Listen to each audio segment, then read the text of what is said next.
5, 6, 7, 8. Welcome to the EX Podcast, where every month I talk with business leaders, authors, and disruptors on how the workplace is changing. The podcast brings a different lens to the conversation around HR transformation, company culture, and employee engagement. It brings a brand and customer experience perspective rather than a traditional HR perspective. Why? Because companies have to think of themselves as employment brands if they hope to attract and retain talent. It is time we put people first to rehumanize the workplace. Simply because leaders who don't care about their employees will eventually be surrounded by people who don't care about their business.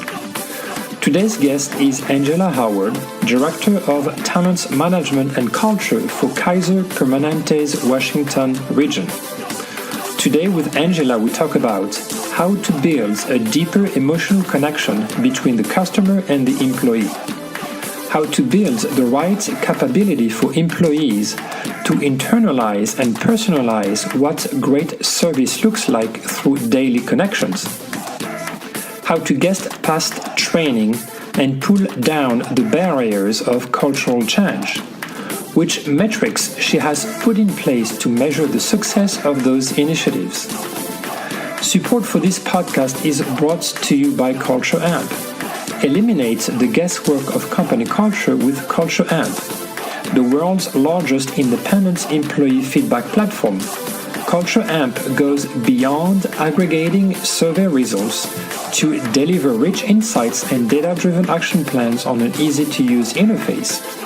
With a powerful platform, science-backed surveys, and a focus on its customer success, Culture Amp helps you increase employee engagement and build a positive company culture.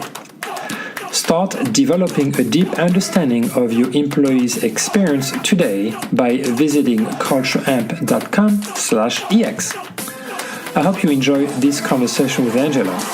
And because it takes a good amount of time to produce this podcast, please make sure to review the podcast on iTunes, Google Play, Stitcher, TuneIn, or YouTube, as it will help promote the content.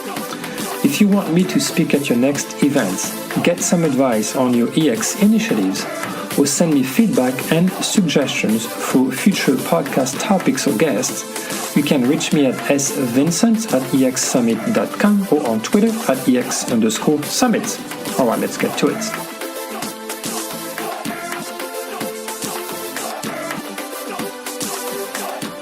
Hi everyone, welcome to another episode of the EX Podcast. Very excited for today's guest, Angela Howard. Angela is calling from the Seattle area, and she is the Director of Talent Management and Culture at Kaiser Permanente, Washington. Angela, thanks for joining us today. Of course, thank you for having me. I appreciate it. What is your background and what led you to your current role at Kaiser? My background's in organizational development and talent management. Those are pretty much buzzwords for building capability and culture change within organizations. So a lot of my background has been to help build businesses thrive through people that thrive. And so I've spent about a decade of my career helping organizations transform, change behaviors, and build a great culture. And so my current role is unique in that we are currently in the throes of transformation here at Kaiser Permanente, Washington. So I get to do all of the fun work around building culture and behavior change and culture change within the organization. Before we get a bit more in details about the work that you're currently doing at Kaiser, maybe in more general terms, what are the biggest challenges that you've seen in your career when it comes to organizational change? So I think organizations, certainly possess structure and infrastructure to get work done. And I think when you think about robots and algorithms and data, things are predictable, right? But when you introduce humans into the mix, when you introduce heart, soul, passion, expertise, backgrounds, diversity of thoughts, things get complicated. So I think one of the biggest challenges for organizations is harnessing the collective brilliance of the people they have, and then being able to structure that brilliance in a way that gets to productivity and results for the business. And so I think a lot of that is ensuring that folks who are joining connect in with the organization and the why of the organization, but it's also ensuring you have great leadership in order to lead vision, to lead business objectives, and to lead change when the time is right. Kaiser Permanente Washington is taking as you mentioned, a unique and intentional approach to join up their member patient experience with the employee experience. How do you build a deeper emotional connection between the customer and the employee? Yeah, that's a great question. So to my point earlier around connecting in an individual's why to an organization's why, I think it starts there. Mm-hmm. So when you are hiring and attracting talent, there needs to be a strong connection with the purpose and the mission that you're driving. So at Kaiser Permanente, we have a mission, but really we're trying to start a movement in healthcare. And that movement is near and dear to many people. So that movement is providing better healthcare. That movement is providing excellent patient and member care and experience. And so it starts with hiring the right people, being really intentional about that, and ensuring that when you hire people into the organization, you can continue that energy around helping people live out their legacy. So I always like to say, our organization should be a destination for brilliant talent. We are hiring them and employing them, but we expect them to live out their legacy with us. So not only do we reinforce and remind them why they're here, but we also make it a great experience for them, so they can make our members and our patients feel like they're at the right place when they get care from us. And maybe let's discuss a bit more about how Kaiser is organized and structured, because I think your business model is a bit different from let's say, a network of hospitals or things of that nature. So can you explain how Kaiser is structured and how employees connect with the value of the company, with the purpose of the company? Yeah. So Kaiser Permanente is a national organization. We employ about 220,000 people across the nation, and we are structured we have a regional structure. So we have 8 regions across our nation, and really the model and the purpose, the products that we offer products, which is coverage, insurance coverage, but we also offer care. So the unique model, our model is unique in that everything is in one place. Uh-huh. So we pride ourselves around integration and in the continuum of care. So our employee population is made up of caregivers, but also our business admin staff, which includes sales and HR and IT and all of the great folks who support the administration of coverage and care for our members and our patients. So Kaiser Permanente Washington specifically is a smaller region within that larger enterprise, and we employ about 8,000 people within our region. And so each of the regions, we're working towards more of an operating model, so that all of our processes and infrastructure is consistent, and there might be some local nuance, but for the most part, working towards an operating model and a consistent services. But we're not there yet. Within the regions, there's still some differences when it comes to how we structure our processes, especially in my world, things like leadership development and organizational development may differ a bit than what we do in other regions. But the structure here in the regions is made up of two parts, and that's, again, our care delivery system, which are the folks who give the care, and then our business admin group. And then we also have our Permanente group, which is our group of physicians who are also working within our medical centers to administer care. Our region, each region is different in that in some cases a region may have a hospital or two or three. In our case, we only have medical centers. So they're more kind of clinic-based medical centers where folks can get basic care. You mentioned earlier that it's important for organizations to connect the employees' why with the overall organization's why. And do you think that the why or the purpose of an organization like Kaiser is easier to identify and to communicate and to get adoption from the employees than, let's say, a manufacturing company or a product company? So do I think it's more important in healthcare? No, is it easier to identify and to really articulate the purpose of Kaiser versus a company that makes a car or a software, for instance? Gotcha. Yeah. Great question. So I would say yes, it's easier to connect people into saving lives. Yeah. We connect to helping people, right? So when you work in an organization that all we do is around giving care and helping people live their best lives and feel better, that is an easier mission to articulate, and it's easier for people to have passion around it. But I think organizations like retail or the automotive industry or all the others that you mentioned,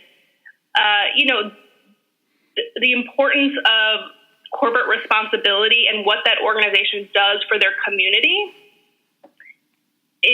it's something that all organizations should do, right? Regardless of what industry you're in, you should be using your organization and your place in the community to impact lives. So I feel like regardless of what industry you're in, if you've taken a stance as a leadership team and as an organization that you are going to leverage your product or your services to help the community and help others, I think that is also a way that other industries can position themselves to build a brand that people want to work for.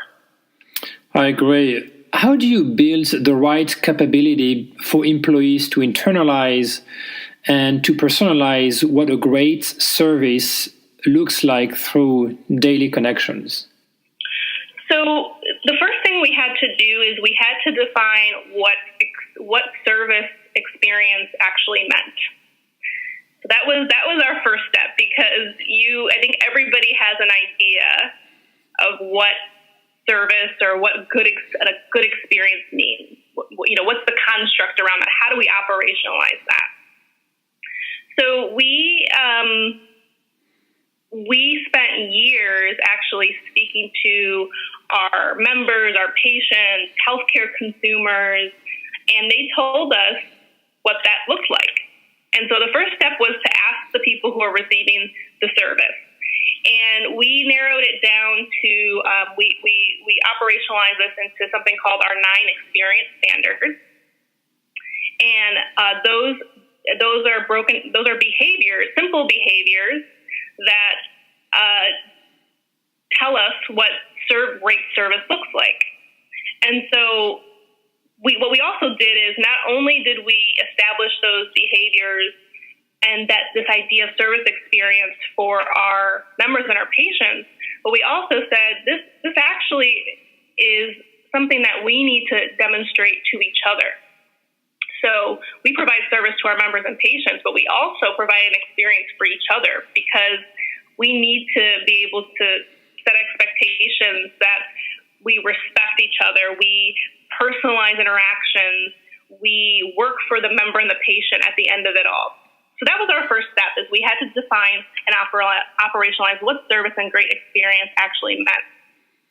And then, and what we're in the process of doing now is actually building all those service standards, those experience standards, into everything that we do. And this is less about training and memorizing the list of standards, but it's actually how do you take a sustainable approach to building them into hiring, to assessments, to the entire employee life cycle, making sure we're evaluating against those behaviors. And of course, we had to do training, right? You have to get people aware of what these experience standards are. So that's been our journey up until this point, is identifying and operationalizing what these things mean, and then reinforcing that, bringing it to people's awareness, reinforcing them through management systems, but also connecting people constantly to the why. Why are we doing this? Why are we asking you to acknowledge the patients and the members? Well, because they're coming in for care, and it's one of the most vulnerable experiences they'll have that week. So we have a responsibility to be curators of the experience. So it's connecting it to the systems of the organization, but also reinforcing and connecting us constantly back to the why we joined healthcare in the first place. And that's what is interesting, because as we were talking earlier, it's probably a bit easier in healthcare to identify and articulate the purpose of an organization, to help, to save lives or help people live better lives. At the same time, when it comes to the customer experience, there's a very high emotional quotient when it comes to going to a facility for care. If it's an annual checkup, that's pretty easy, very basic. But when it's a more serious health issue, then there's a very high emotional factor in it. So how do you motivate, and how do you engage all the Kaiser employees to really not only empathize with the patients, but also be able to manage that emotional aspect? Yeah, so our philosophy around both the employee experience and the patient experience is there are certain moments that matter more than others. Mm-hmm. So when you think about the employee experience, it's it's your first day, right? Your first day orientation, or your first tough conversation with your manager, or having a baby and taking leave. There's data tells us in the employee experience, there's some moments that matter, or there's higher emotional response or connection than others. With the member and the patient experience, it's the same thing. So if you think about somebody, going to the doctor, like you mentioned, to get a checkup or a physical exam, versus they've been diagnosed with cancer, and they're looking for a primary care doctor to help them through that journey. Those things look very different, and so what we've been on the path to do, and we're working with our consumer experience team to do this hand in hand, is to actually map out that journey. Mm-hmm. So journey mapping is a process where you think about certain scenarios within an employee or a member or patient's experience, and then you map what are the highs and the lows, or the high impact or the low impact when it comes to an experience, a patient having an experience with another employee. And so that gives us some data to understand how we might teach to, coach, and help our employees respond appropriately, and have some, to your point, emotional intelligence and discretion around when they may have to flex, because the experience standards are pretty generic, mm-hmm. and you have to flex those muscles and flex those behaviors when the time is appropriate. So to answer your question, we've done some journey mapping around both the employee and the patient experience, and we're using that as data to help us educate and provide scenario-based learning with our employees to help identify some of those pits and those high points when it comes to the experience. And you made a very good point at saying that it's nice to identify, the customer journey and moments that matter for customers and the employee journey and moments that matter with the employees, but you have to be able to match them at some point to consolidate what the overall experience is on both sides. Yes, absolutely. Because, if you think about that cancer patient coming into one of our medical centers, interacting with an employee who just had a death of a family. Mm-hmm. That is at odds, an experience at odds, because that employee is certainly thinking about their own scenario, certainly thinking about how they're going to get out so they can make the funeral. But then you have a patient who is also going through something very personal. So how do you teach the behavior of a little bit of selflessness, which is really, really hard to do. You can't always teach that. It's a value. But it's also, making sure we're, again, hiring people who naturally have some of these characteristics and can really identify and have that emotional intelligence to distinguish. But you're always going to have experiences at odds like that. And that's why we philosophically, fundamentally believe that you have to look at both experiences to really understand how that shows up. How do you get past conventional training and pull down the barriers of cultural change? So that's another these are great questions. I love this one because, I always talk about the training ledge. Do you know what I mean by the training ledge at all? No, go ahead. Okay.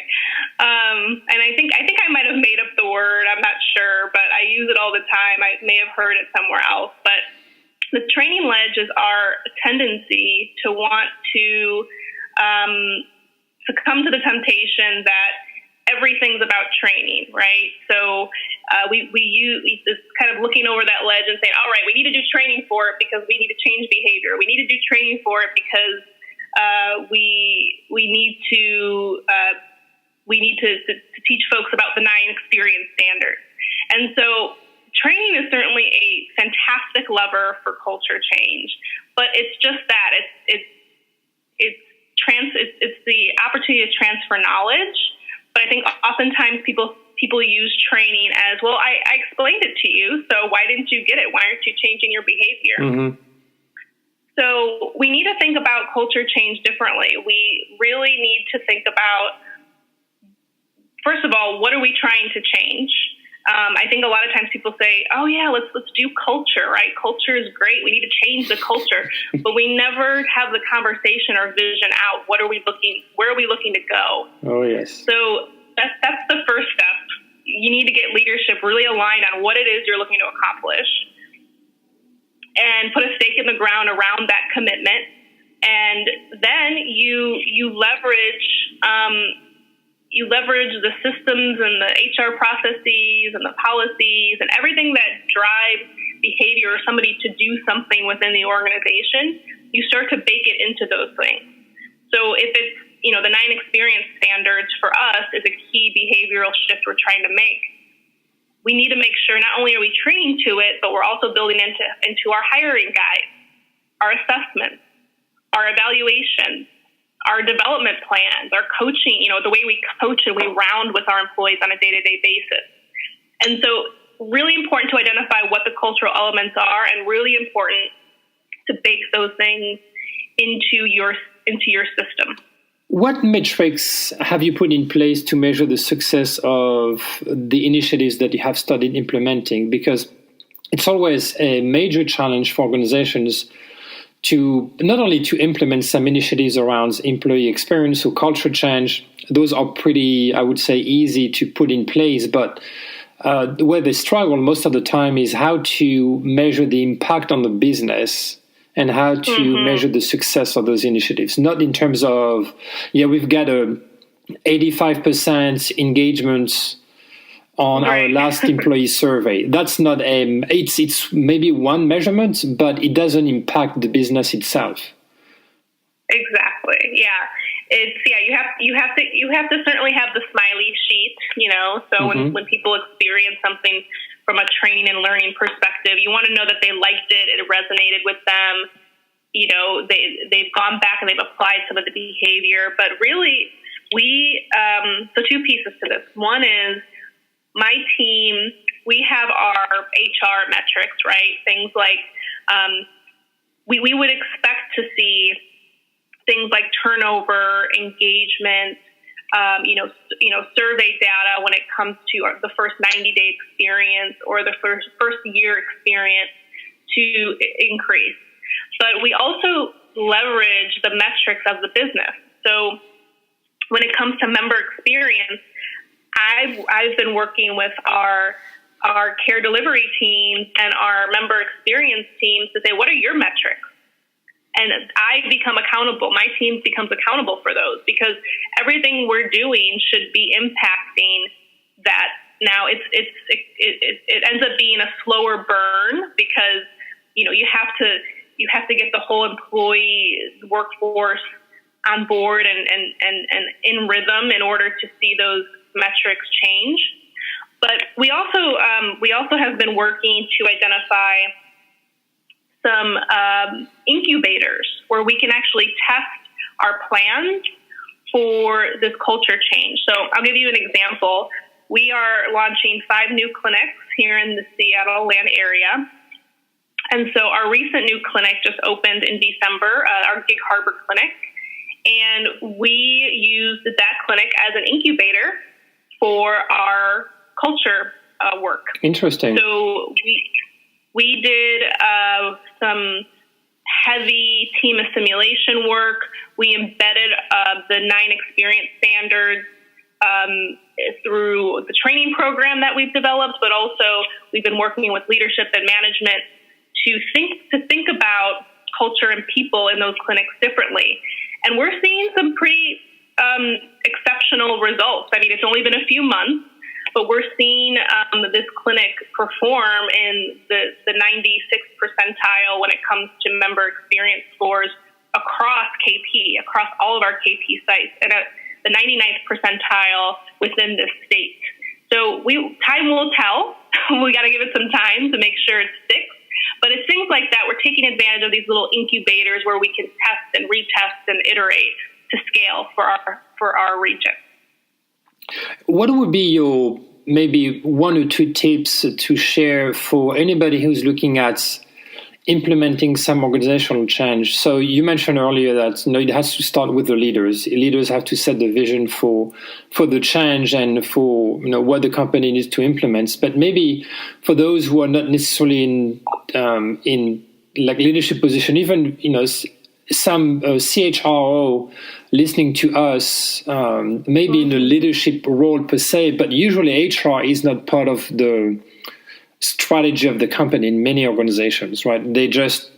They come in when the strategy is already set, and this is what you need to do HR in terms of talent acquisition, talent retention, whatever it might be. So for anybody who's in just a, let's say, mid-management role listening to us, could you give us 1 or 2 tips when it comes to organizational and cultural change? Yeah, I think so. For if I were a CHRO coming into an organization, I think certainly having HR as a seat at the table is really key here. Mm-hmm. So one of the things that I have been so impressed with here at Kaiser Permanente is my ability and the acceptance from my colleagues and care delivery and other business teams to really understand that a lot of these plans around member experience are actually half people, half people strategies. So I've been able to work with my colleagues to build out those plans and actually make 50% of the plans focused on hiring and training and evaluation and metrics and culture shift.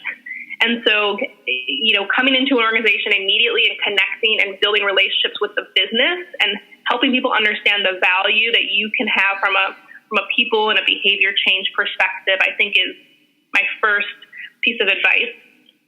And then my second piece of advice is treat employee experience like you would consumer experience. We have, for the longest time, we've been focused on user experience and consumer experience. And, you have teams that kind of serve as the centralized hub for voice of the customer. We need to do the same thing for voice of the employee. We ask here at Kaiser Permanente, Washington, when I joined, I found that we were asking employees in about 13 or 14 different forums about their experience. So not only were we asking them 13 or 14 different times, probably asking the same question 13 or 14 different times, but we weren't doing much about it because it was disconnected. So we need to start to think about how do you make employee experience data coherent, not just engagement surveys, but every time you touch an employee and you ask them, hey, how's it going? How's your experience? There's somebody or some group of people who can be the hub for that information. And then I would say, once you ask, make sure you take action. We joke around here at Kaiser Permanente. We tell people, don't be ask-holes. Because if you ask and ask and ask, people get tired and they don't, how can you shift culture if you're not listening? So don't be an asshole. Build some type of hub within your organization that focuses on voice of the employee, just like you would voice of the consumer or customer. Let me ask you this then. When it comes to focusing on the employee experience, it requires different mindsets and different skill sets from traditional HR backgrounds and profiles, right? Whether it's data analysts, you mentioned around data, it's marketers, design thinkers. What are some of the profiles or the skills that you work with within your, let's say, HR department as at large at Kaiser Permanente? Good question. I think that employee experience people, so it's a relatively new position and a new role. I think people have been doing it in other roles and jobs, but the way that I see an employee experience team is their responsibility is to, first of all, be that collector or that centralized place for voice of the customer. But they're focused on truly looking at end-to-end employee experience. And the way I describe it is they are a conductor amongst an orchestra. So if your talent management team and your HR business partners and your talent acquisition team, all these teams that touch the employee experience person is the conductor. They're making sure the music sounds beautiful. There's the tuba isn't being dropped, and this person is oftentimes getting in people's business and saying, hey, talent management person, did you know that there's a connection between the work that you do and the career development team? And did you know that from how this actually lands with the employee from a user experience perspective, it doesn't feel connected. And actually, I have a recommendation here. Let's do X, Y, Z. And so the core responsibility is not only to collect that information around employees, but they're kind of this conductor that moves through fluidly, and that's uncomfortable. That's uncomfortable for a lot of teams. And so I think tenacity and passion needs to be in that job description. Someone who is a high influencer, someone who can partner really, really easily and make people feel like they're not getting in their business, but actually they're trying to help with this ultimate goal. I think it's also very important that you explain what this person does across an HR organization, because it does make the person's job difficult if people don't understand the role. How do you see the future of HR?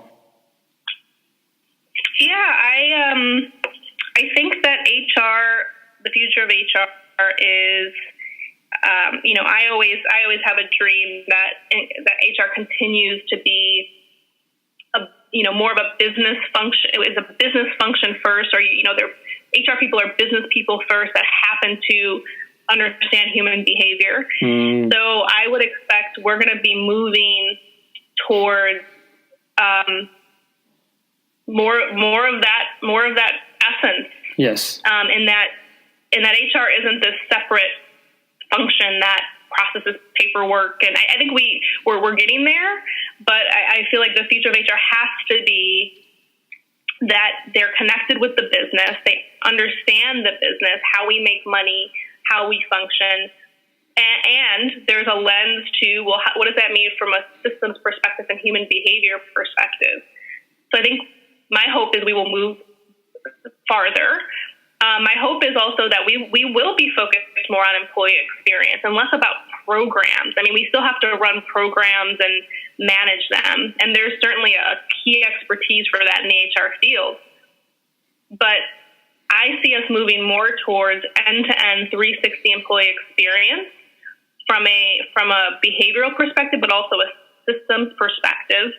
And I feel that we're actually going to start to move away a little bit from systems. I know when I started my career about a decade ago, I spent a lot of my time heavily working on system integration and system implementation, taking paper processes online. We were going at 100 miles an hour when it came to, we got to have a system for that. We got to have a system. And now people are asking for human touch. Yes. So we're almost scaling back, right? To say, oh, okay, too much system, it's automated. We need more human touch. So I think we're going to move a bit, not backwards, but we're going to move on the continuum of human touch. And with this focus on customer and employee experience, I think we're going to have to look at HR differently in a 360 lens to really understand how things are connected. So less programs, more around user experience and employee experience. Love it. So before we conclude our conversation today, let me ask you some fun questions. Okay, sure. What was your biggest screw up at work, and what did you learn from it? Oh gosh, my biggest screw up at work. So long time ago, I worked as a bank teller, one of my first jobs. And it was maybe the first few months on the job, and you always have the key to your register, right? And you never walk away from your register because that's where all the money is. And on my first or second day of my job, I walked away from my register. Of course, trusting everybody around me, right? And about a week later, my balance in my register came up about $1,000 short. Oh. And so, of course, I did not steal the money. I promise you I didn't steal the money. But, of course, I was held accountable for that, right? So I walked away from that register. I didn't lock up my register. So I got fired.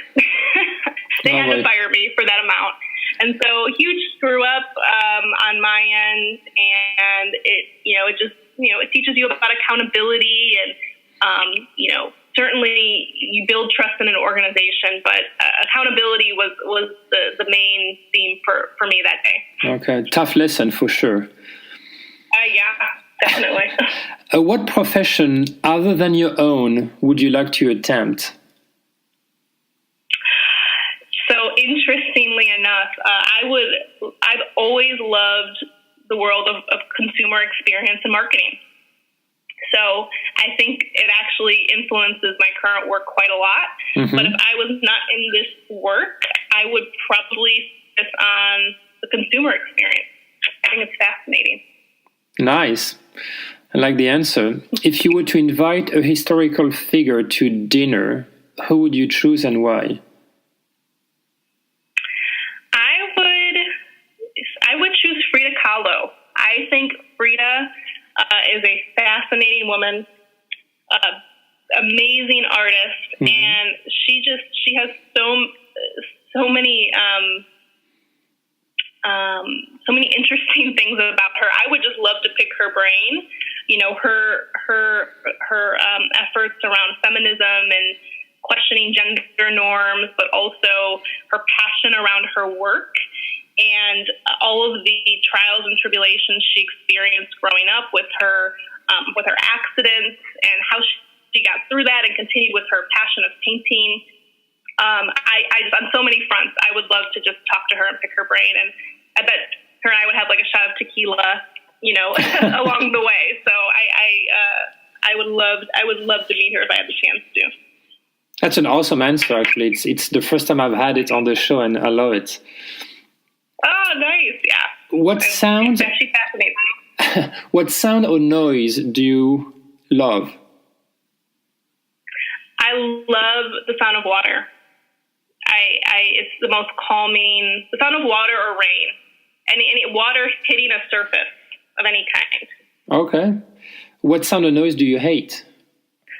Oh, what sound or noise do I hate? This is pretty cliche, but nails on a chalkboard or anything that squeaks really loudly, that has a high-pitched squeak, or, the sound of like a mouse or something, some kind of live animal that's skewering across the surface. Okay. What do you like the most about the Northwest? The Northwest, it's just so beautiful here. So I'm originally from Chicago, Illinois. Midwest, flat ground, flat surface. Great city, but there's not a ton to look at other than the city. Mm-hmm. So moving here, I'm loving the beauty and the nature and just seeing new things. I feel like I've been here for about a year, so I feel like everywhere I go, I'm just in shock and in awe. It sounds pretty basic, but just anything other than flat surface brings me joy here. So, and the water and the lush tree, the evergreen trees, everything here is so beautiful and fresh and amazing. So I love the landscape. What is the way for our listeners to follow you and Kaiser Permanente Washington on social media? Sure, yeah. So you can add me on LinkedIn at Angela R. Howard. And also, if you'd like to follow my Twitter page, it's A Rose Howard, AROSEHOWARD. Any last word of wisdom or advice for our listeners? No, just thank you for having me, and looking forward to sharing the rest of our journey here. All right, thank you so much, Angela, for being on the show with us today. Thank you. Thanks for tuning in to the EX Podcast. If you want to learn more, visit our website at expodcast.com. If you want to find out more about our next conferences, go to exsummit.com. Finally, you can also find my manifesto on business to employee or B2E branding at b2ebranding.co. See you next week.